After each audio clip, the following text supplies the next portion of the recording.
अलंकार की श्रृंखला के अंतर्गत हमने उपमा, रूपक और उत्प्रेक्षा को शॉर्ट ट्रिक के माध्यम से पिछले लेक्चरों में डिस्क्राइब किया है मैंने।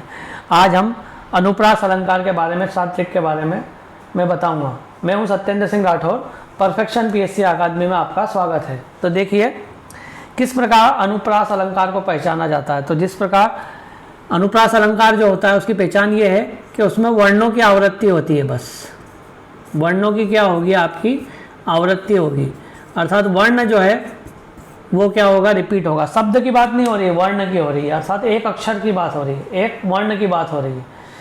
शब्द की रिपीट नहीं होगा तो फिर वो अलंकार अलग हो जाता है। यहाँ पर वर्ण की आवृत्ति यदि होती है तो अनुप्रास अलंकार होता है। अलंकार क्या होते हैं? अलंकार वे होते हैं जो काव्य की क्या बढ़ाते हैं, शोभा बढ़ाते हैं। अलंकार जिस प्रकार स्त्री की शोभा जो है आभूषण बढ़ाते हैं, उसी प्रकार काव्य की शोभा जो है अलंकार के द्वारा क्या की जाती है, बढ़ाई जाती है। तो ये वर्णों की आवृत्ति के माध्यम से काव्य की क्या बढ़ाई जाती है, शोभा बढ़ाई जाती है। तो इसे अलंकार, अनुप्रास अलंकार कहा जाता है। तो इसका बहुत ही आसान तरीके से हम देखेंगे। जैसे यहाँ लिखा है मधुर मधुर मंजुल मुख मुस्कान, तो यहाँ पर माँ आ रहा है, यहाँ पर भी माँ आ रहा है, यहाँ पर भी माँ आ रहा है, यहाँ पर भी यहाँ पर भी माँ आ रहा है। तो यहाँ पर किस वर्ण की आवृत्ति हुई? माँ वर्ण की क्या हो रही है, आवृत्ति हो रही है। इसका मतलब यह अनुप्रास अलंकार है। अगला देखेंगे हम। देखी बिकुल बिकल विदेही, ये देखिए यहाँ पर बा, फिर ये ब और ये फिर ब, अर्थात बा वर्ण की क्या हो रही है, आवृत्ति हो रही है। इसका मतलब यह क्या है, अनुप्रास अलंकार है। अगला देखिए रघुपति राघव राजा राम, तो यहाँ पर रा, यहाँ पर रा, यहाँ पर रा, तो यहाँ पर रा वर्ण की क्या हो रही है, आवृत्ति हो रही है, इसलिए यह अनुप्रास अलंकार है। अगला देखिए मुदित महीपति मंदिर आए, यहाँ पर माँ, माँ और माँ, माँ वर्ण की क्या हो रही है, आवृत्ति हो रही है, इसलिए यह आपका अनुप्रास अलंकार है। तरणी तनुजा तट तमाल तरुवर बरुछाए, तो यहाँ पर देखिए तरणी में त, फिर तनुजा, फिर तट, फिर तमाल, फिर तरुवर का ता, तो यहाँ पर ता वर्ण की क्या हो रही है, आवृत्ति हो रही है, इसलिए यह क्या है, आपका अनुप्रास अलंकार है। अगला देखेंगे सुरभित सुंदर सुखद सुमन, तो यहाँ पर सा वर्ण की क्या हो रही है, देखिए आप, आवृत्ति हो रही है।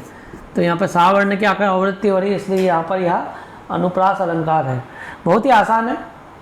कुछ एग्जाम्पल जो है इसका स्क्रीनशॉट यदि आप ले लेंगे तो आप आसानी से, यदि परीक्षा की रात को 1 घंटे पहले भी देखेंगे या परीक्षा के पहले भी देखेंगे तो आप आसानी से क्या कर सकते हैं, हल कर सकते हैं। इसको कोई याद रखना नहीं है ज़्यादा समय तक। सेवक सचिव सुमंत बुलाए, तो यहाँ पर देखो सा वर्ण है, सा वर्ण है, सा वर्ण है, और ये हो गए सा वर्ण की क्या हो गई, आपकी आवृत्ति हो गई। अगला है गई गई गरब गरूर, ग वर्ण की क्या हो रही है, यहाँ पर आवृत्ति हो रही है। अगला देखिए दीन बंधु दुखियों का दुख दूर करेंगे, तो दा वर्ण की क्या हो रही है, आवृत्ति हो रही है। सत्य स्नेह शील सुख सागर, यहाँ पर सा वर्ण की क्या हो रही है, आवृत्ति हो रही है। बालक बोली बहुत में बाचा, तो बा, बालक में बा, बोली में बा, बहुत में बा और बाचा में बा, तो ये क्या हो रही है, बा वर्ण की क्या हो रही है, यहाँ पर आवृत्ति हो रही है। अगला देखेंगे घेर घेर घोर गमन, तो यहाँ पर घ वर्ण की क्या हो रही है, आवृत्ति हो रही है, इसलिए यहाँ क्या है, अनुप्रास अलंकार है। नाथ सकल तुम साथ तुम्हारे, नाथ सकल तुम साथ तुम्हारे, तो यहाँ पर देखा जाए तो सकल साथ व सा वर्ण की क्या हो रही है, आवृत्ति हो रही है। तो इस प्रकार हम देखेंगे कि अनुप्रास अलंकार में क्या होता है, किसी एक वर्ण की आवृत्ति क्या होती है, बार बार होती है, तो उससे काव्य की क्या बढ़ती है, शोभा बढ़ती है, तो उसे क्या बोलते हैं हम, अनुप्रास अलंकार कहा जाता है। तो और भी एग्जाम्पल आप क्या कर सकते हैं, पिछले वर्ष की परीक्षाओं के आप देख सकते हैं। तो अधिकांशतः आप यदि इन एग्जाम्पलों को भी ध्यान में रखेंगे तो आने वाली परीक्षाओं में जो भी सवाल है आप आसानी से हल कर सकते हैं। कोई विशेष इसमें लॉजिक है नहीं, सिर्फ वर्णों की आवृत्ति, यही इसका क्या है, शॉर्ट ट्रिक है। जैसे उपमा में क्या था, उपमा में क्या था, योजक चिन्ह के साथ आपका क्या आ रहा था, योजक चिन्ह के साथ आपका आ रहा था सा से सी आ रहा था, तो ये उपमा हो रहा था।